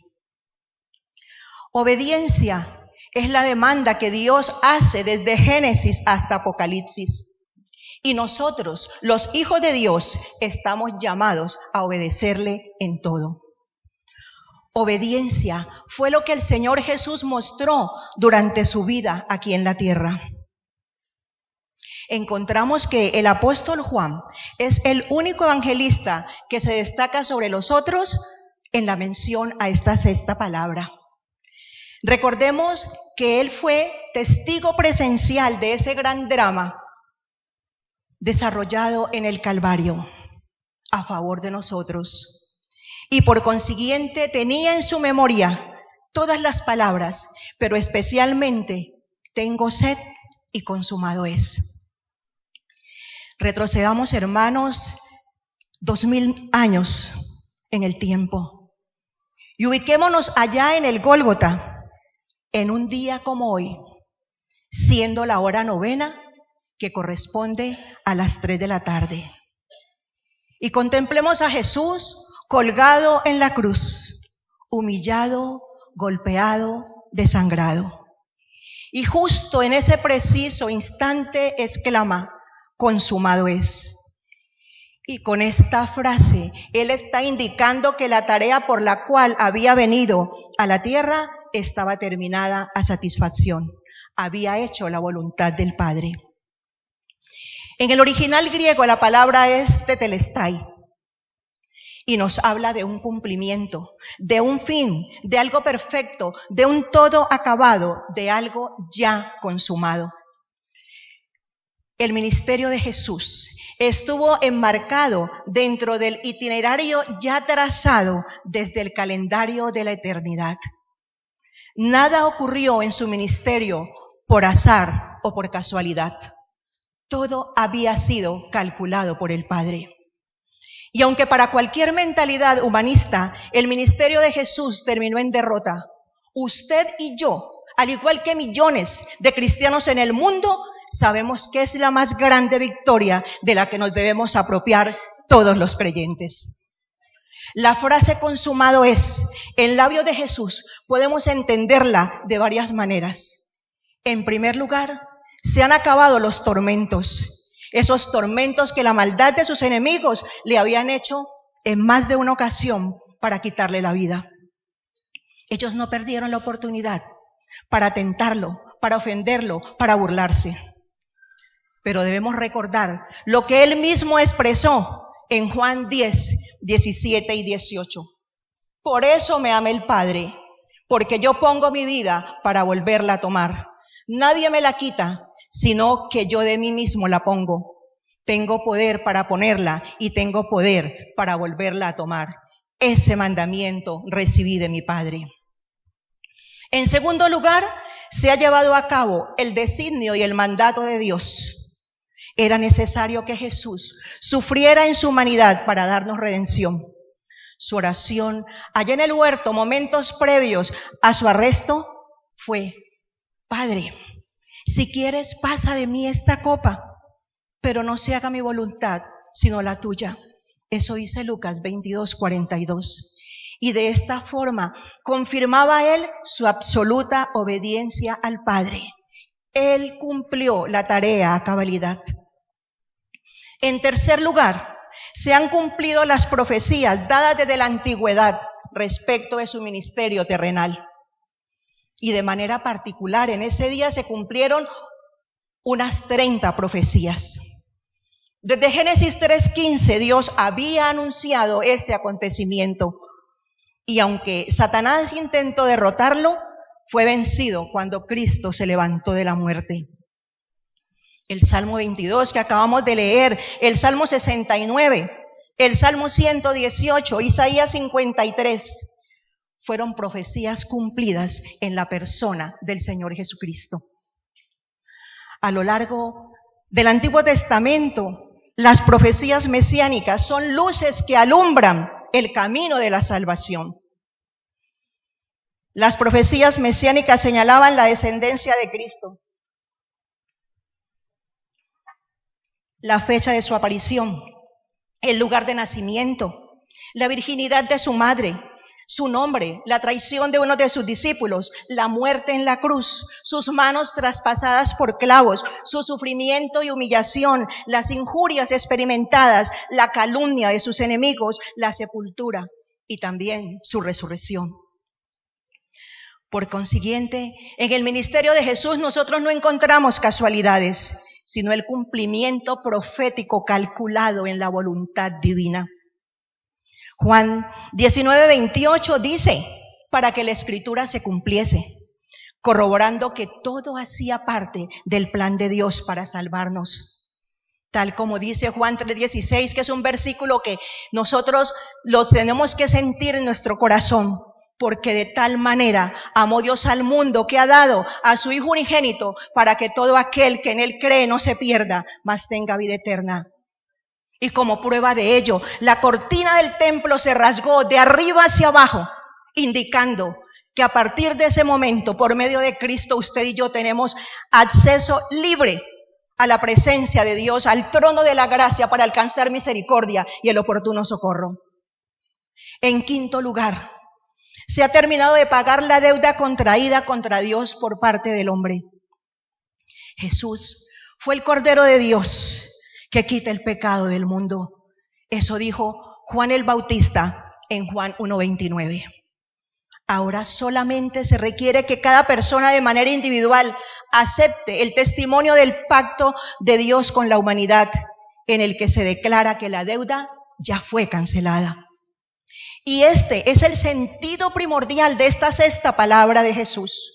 Ya todo está saldado, ya todo está terminado, ya todo está consumado.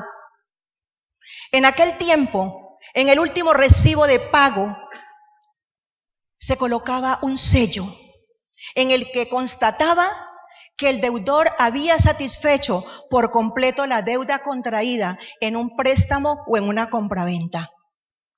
Hermanos, yo sé que usted, al igual que yo, sabemos la satisfacción que sentimos cuando terminamos de cancelar una deuda adquirida. Y esa misma satisfacción, y mucho más grande, fue la que experimentó Jesús allí en la cruz, cuando llevó sobre sí los pecados que Satanás tenía en contra nuestra y los anuló, exhibiéndolos públicamente y triunfando sobre ellos en la cruz. Por eso gritó, consumado es, todo ha sido pagado. Consumado es la prueba perfecta de obediencia. La expiación y la propiciación fueron hechas de una vez por todas y para siempre por medio de esa única ofrenda hecha en el cuerpo de Jesús en el madero. Él bebió la copa en su totalidad para que ningún azote pueda golpearnos, porque Jesús murió en nuestro lugar. Cristo pagó por nuestros pecados. Él ha soportado todo por cada uno de nosotros. Consumado es como una claraboya que flota en la inmensidad y en la profundidad del océano de la revelación de Dios. Con toda razón, el lenguaje apocalíptico emplea las palabras, yo soy el alfa y la omega, el primero y el último, dice Apocalipsis 1:11. El principio y el fin, Apocalipsis 21:6. El apóstol Pablo, en Colosenses 1:15-17 dice, Él es la imagen del Dios invisible, el primogénito de toda creación, porque por Él fueron creadas todas las cosas, las que hay en los cielos y las que hay en la tierra, visibles e invisibles, sean tronos, sean dominios, sean principados, sean potestades. Todo fue creado por medio de Él y para Él. Y Él es antes de todas las cosas y todas las cosas en Él subsisten. Jesús es principio y fin, es primero y último, es causa y efecto, antes y después, es A y es Z también. Por eso Él puede decir, consumado es.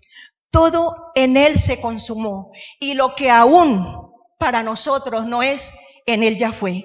Esto es maravilloso, hermanos. Cristo cumplió por nosotros.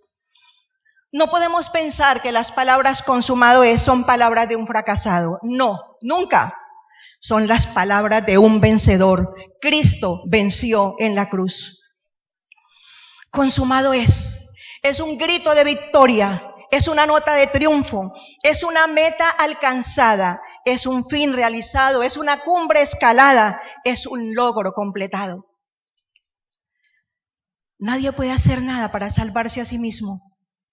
Jesús, el varón de dolores, experimentado en quebrantos, como dice Isaías 53, lo hizo todo perfecto. Y nosotros solo debemos por fe reconocerlo y apropiarnos de su obra a favor nuestra. Hoy nos corresponde a nosotros, hermanos, mostrarle al Señor realmente nuestra obediencia a su palabra, para tener la satisfacción de cumplir con lo que nos ordena en cualquier circunstancia de nuestras vidas, bien sea secularmente o ministerialmente. Es necesario que nos examinemos delante del Señor y con un corazón sincero cada uno pueda responder: ¿realmente amo a Dios? ¿Estoy dispuesto a dejar de lado el rencor, el egoísmo, el maltratar a mis hermanos y poder mirarlos como verdaderos hijos de Dios? ¿Estamos cumpliendo con lo que Él nos ordena de nuestros diezmos y nuestras ofrendas? ¿Estoy sirviendo a Dios con todo mi corazón? A veces pensamos que servir a Dios tiene que ser en cosas grandísimas. No, en cosas sencillas, hermanos. El servicio, eso es lo que Dios quiere. Tenemos que recordar la palabra en Marcos 10:45. El mismo Señor dijo: porque el Hijo del Hombre no vino para ser servido, sino para servir y para dar su vida en rescate por muchos. Por eso, al escuchar consumado es, nuestro corazón debería saltar de alegría, porque sin merecerlo, Él pagó por nosotros en la cruz. La cuenta está saldada, hermanos. El Señor es el Rey de Reyes y Señor de Señores. Y con todas sus fuerzas en ese instante pudo gritar: Tetelestai, he cumplido, consumado es. La justicia divina fue satisfecha para todo creyente cuando Jesús dijo: consumado es. La inmensa deuda del pecado ha sido pagada. Por eso tenemos que recordar igualmente lo que la palabra de Dios nos dice en Filipenses 2, del 5 al 11. Haya pues en vosotros este sentir que hubo también en Cristo Jesús, el cual siendo en forma de Dios no estimó el ser igual a Dios como cosa que aferrarse, sino que se despojó a sí mismo, tomando forma de siervo, hecho semejante a los hombres, y estando en la condición de hombre, se humilló a sí mismo, haciéndose obediente hasta la muerte y muerte de cruz. Por lo cual Dios también le exaltó hasta lo sumo y le dio un nombre que es sobre todo nombre, para que en el nombre de Jesús se doble toda rodilla de los que están en los cielos y en la tierra y debajo de la tierra, y toda lengua confiese que Jesucristo es el Señor, para gloria de Dios Padre. Hermanos, allí donde usted está, yo le pido que cierre sus ojos. El Señor está aquí. Él ya pagó. Está sentado a la diestra del Padre. Pero nosotros estamos recordando que hoy estamos, usted y yo aquí, tranquilos y sentados, porque un día como hoy, Él sufrió lo que usted y yo deberíamos haber sufrido. Señor, a veces nos pinchamos con una aguja y cuánto dolor sentimos. Por eso al recordar todo lo que tú sufriste, Señor, llevando nuestros pecados y los del mundo entero, simplemente te decimos, Dios, muchas gracias, muchas gracias. Todo lo hiciste perfecto. Por eso te necesitamos, hoy más que nunca. Necesitamos tu guía para poderte decir también un día cuando estemos delante de tu presencia, he cumplido, he hecho lo que me dijiste, Dios. Quizás en contra de muchos, Padre, quizás recibiendo ofensas y vituperios, pero cuando por causa tuya sufrimos, Señor, tenemos que recordar que tú sufriste mucho más. Hoy te reconocemos como el Rey de Reyes y Señor de Señores. Tú dijiste, Tetelestai. Y nosotros hoy podemos con gozo y alegría declarar victoria, victoria, victoria en Cristo Jesús. Bendito sea, Señor.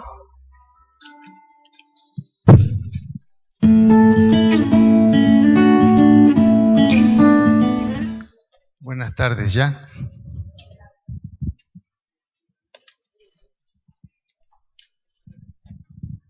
Yo estaba ahí sentado pensando, bueno, ya ahora qué digo yo. Realmente es increíble, ¿no? Y gracias a Dios cómo usó a las damas para comunicarnos lo que comunicaron. Que Dios las bendiga. Esa última palabra la encontramos en algunas partes del Antiguo Testamento, especialmente el Salmo 31:5.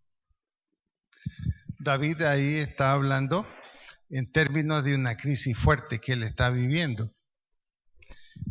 Y luego de hacerle una declaración del poder de Dios, del cuidado de Dios, y cómo Dios va a actuar y le va a resguardar, él dice, en tus manos encomiendo mi espíritu. Y esa frase breve refleja un conjunto de frases un poco más amplias que está también en un salmo. En paz me acostaré y asimismo dormiré, porque tú me harás dormir confiado, es decir, sé que voy a despertar. Y esa frase que recitaban los niños era enseñada por las madres judías desde pequeñitos a los niños. Por lo tanto, cuando Jesús usa esa frase, no se está despidiendo. No está diciendo ahora entro en un vacío, en una oscuridad de la cual no se sale. No. Él lo que está diciendo allí es, bueno, terminó esta etapa, viene la próxima. Viene la próxima. Y exactamente así sucedió. Porque Pedro dice que inmediatamente Jesús siguió trabajando, bajó a los infiernos, predicó a los espíritus encarcelados, especialmente a aquellos desde el tiempo de Noé. ¿Y qué les predicó? ¿Qué les dijo? No fue a predicar salvación. Fue a decirles, deben saber que están aquí por una justa causa, porque no creyeron la palabra que les fue dicha. No creyeron a Noé, no creyeron que había salvación entrando en la barca que había construido Noé. Por lo tanto, están aquí porque rechazaron la palabra de Dios. Y de ahí en adelante, todo lo del Antiguo Testamento que muestra a aquellos que murieron sin reconocer la ley de Jehová, sin reconocer a Jehová, justamente estaban allí. Y en segundo lugar, ¿por qué fue al infierno? Para demostrar que el infierno no iba a ser capaz de retenerlo, sino que él ya tenía toda la autoridad en el cielo y en la tierra. Acuérdense que cuando Jesús resucita, él ya es omnipresente, está en todo lugar. Ya no está sujeto a un solo lugar. al mismo tiempo está haciendo otras cosas. Y esto lo encontramos brevemente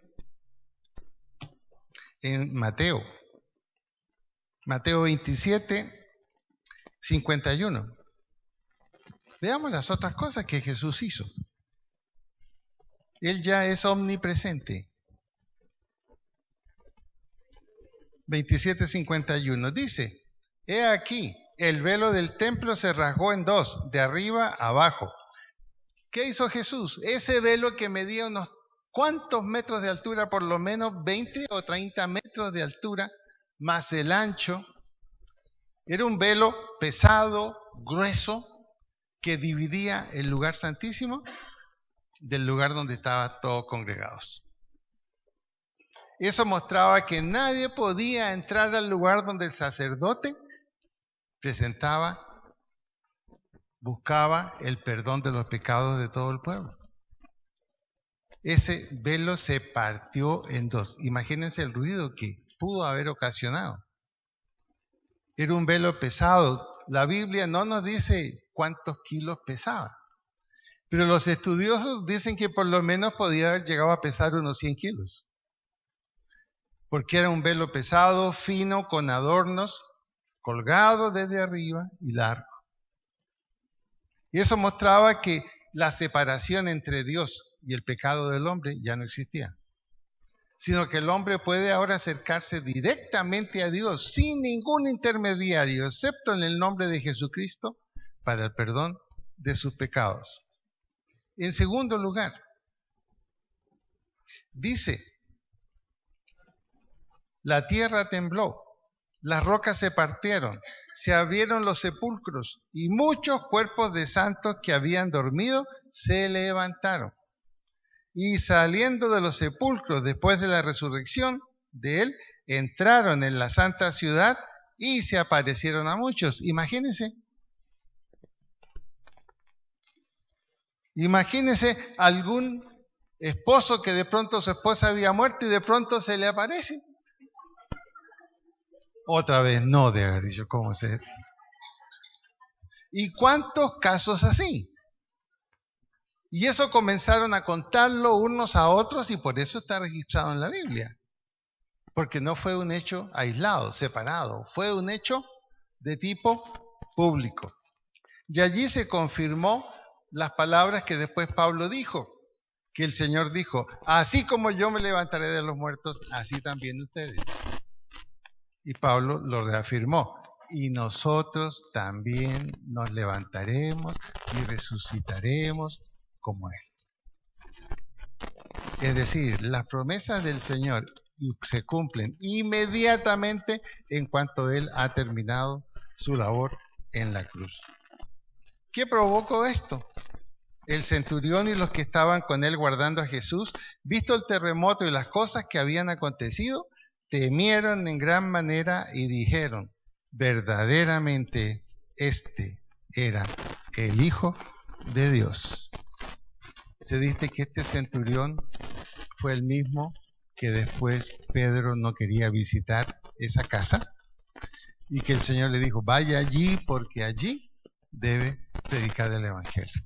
Y este centurión fue el primer no judío que tenía un grupo de oración en su casa.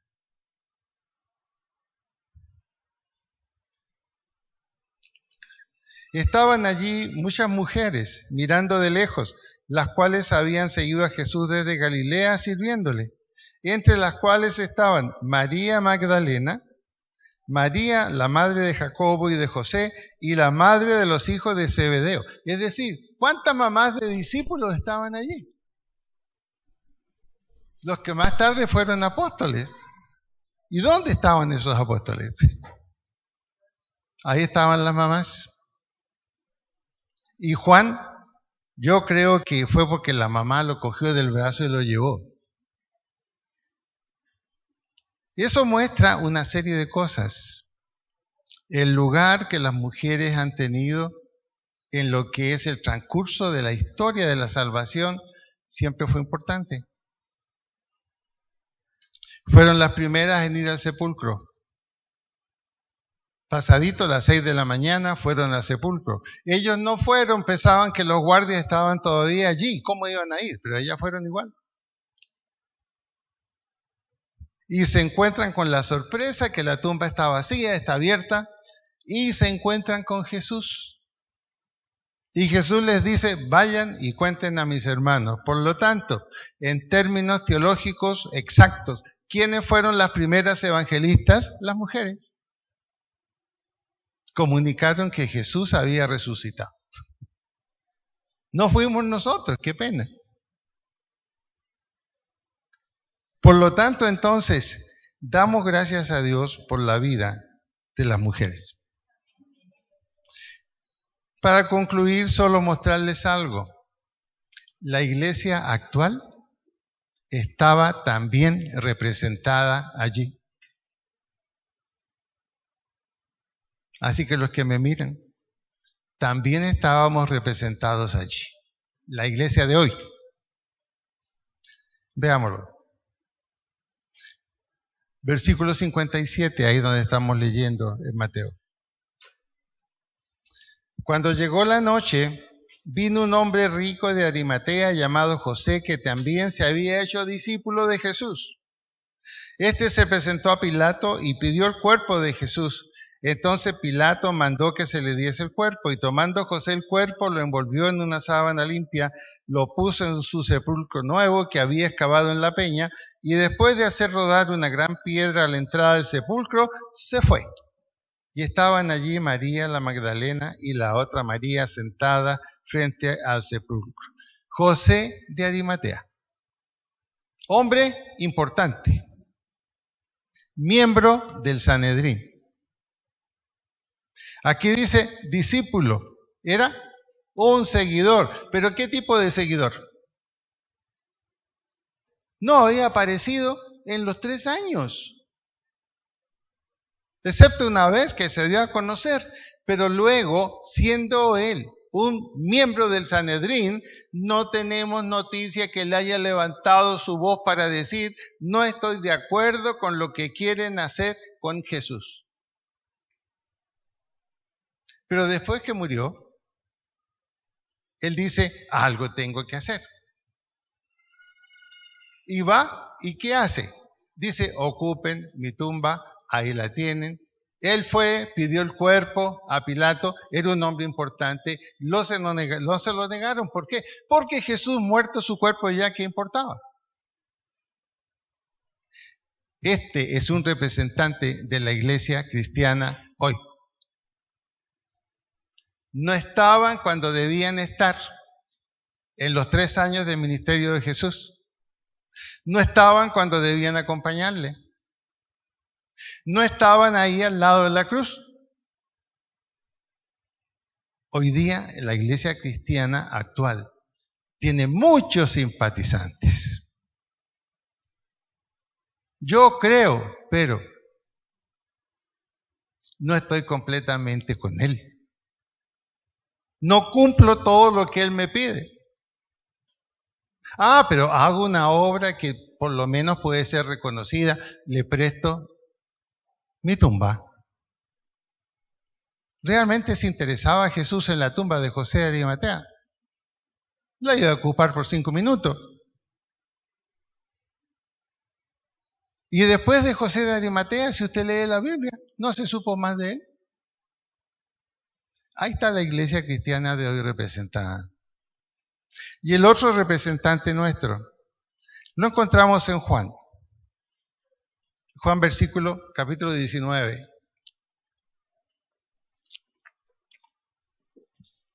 Juan capítulo 19.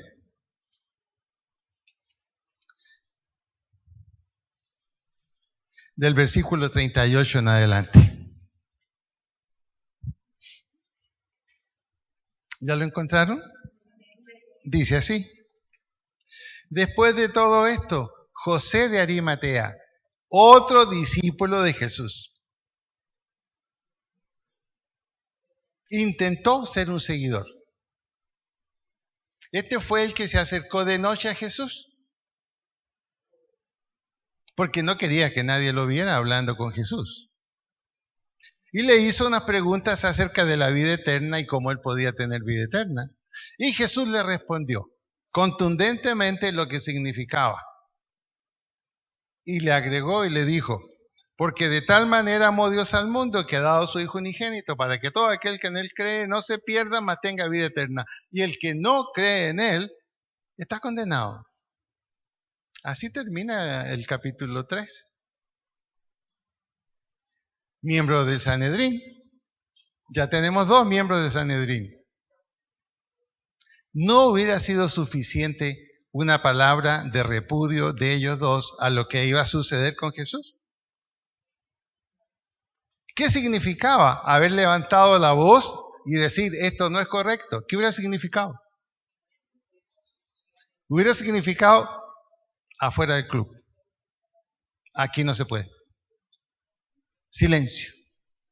Simpatizaba con Jesús. Y simpatizaba tanto que estuvo dispuesto también a hacer algo. Pero fíjense el detalle. Lo que ellos hicieron son 2 servicios para un muerto, no para un vivo. Uno prestó la tumba. Y el otro, miren lo que hizo.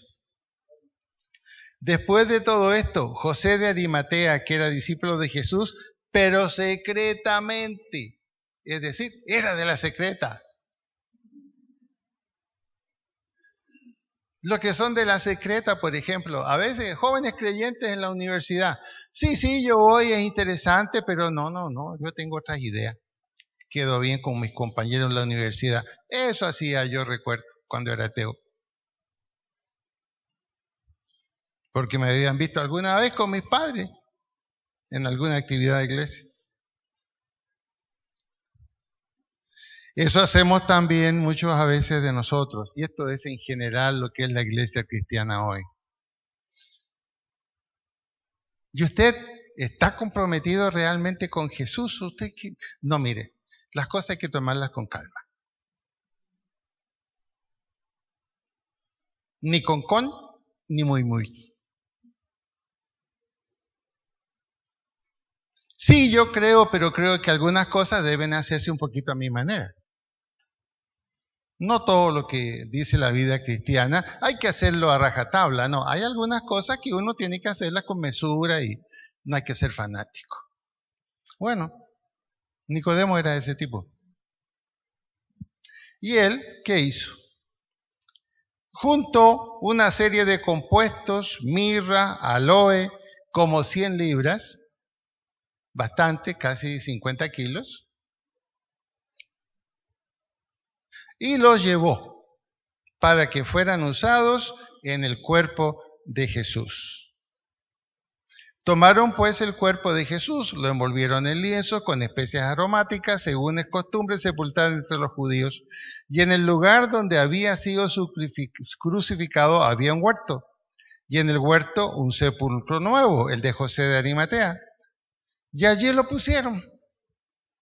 Allí pues, por causa de la preparación de la Pascua de los judíos y porque aquel sepulcro estaba cerca, pusieron allí a Jesús.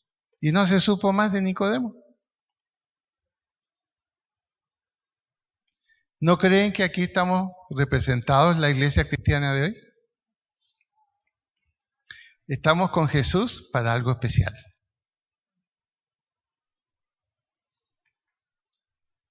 Decimos que ya hemos superado la creencia católica, pero a veces seguimos creyendo.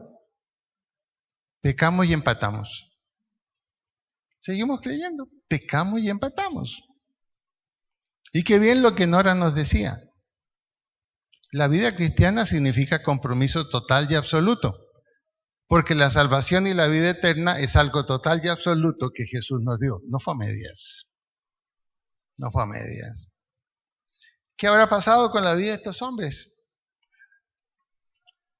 Solo lo sabe el Señor y ellos. No tenemos ninguna mención aparte. Pero tenemos que reconocer una cosa, hermanos. Gracias a Dios por lo que estamos aquí. Pero usted ve Cali cada vez más vacía en una Semana Santa. La gente peleando por un pasaje en bus para salir Y están dispuestos a subirse con niños en buses piratas que, demostrado, ni siquiera tienen revisión técnica. La cosa es salir, la cosa es irse, no estar.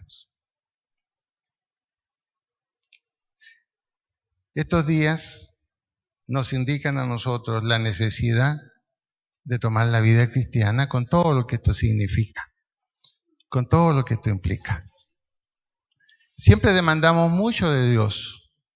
Demandamos su presencia, demandamos su provisión, demandamos sanidad, demandamos compañía cuando estamos solos, demandamos seguridad, demandamos permanencia en los trabajos o en que la empresa no se quiebre, demandamos y demandamos y demandamos. Y el Señor dice, de acuerdo, yo estoy dispuesto, pero ¿y tú? Pero ¿y tú? ¿Dónde estás? Yo no puedo describir la vergüenza que quizás sintieron los discípulos escogidos, los 11, cuando se encuentran con Jesús. Y no creen. Y después se encuentran por segunda vez y no creen. Y después toman la decisión de devolverse a pescar y no seguir con él, porque todo había terminado. La misericordia de Dios es grande. La gracia de Dios más que suficiente. Pero a nosotros también se nos dice que tenemos que buscar al Señor mientras pueda ser hallado. No basta decir soy salvo. Es necesario demostrarlo y estar con Él, hablar de Él y ser testimonio, como las mujeres lo fueron. No temieron el rechazo, no temieron a una guardia romana, ellas no sabían que la guardia ya no estaba cuando fueron, corrieron el riesgo. La vida implica, si es cristiana, asumir riesgos, creer absolutamente lo que el Señor nos dice y nos pide. Que en esta ya tarde, el haber venido aquí, nos haya significado, como a mí me lo significó, reflexionar seriamente sobre los tiempos que estamos viviendo y la responsabilidad que el Señor espera de nosotros. Vamos a ponernos de pie y vamos a terminar con una canción para irnos.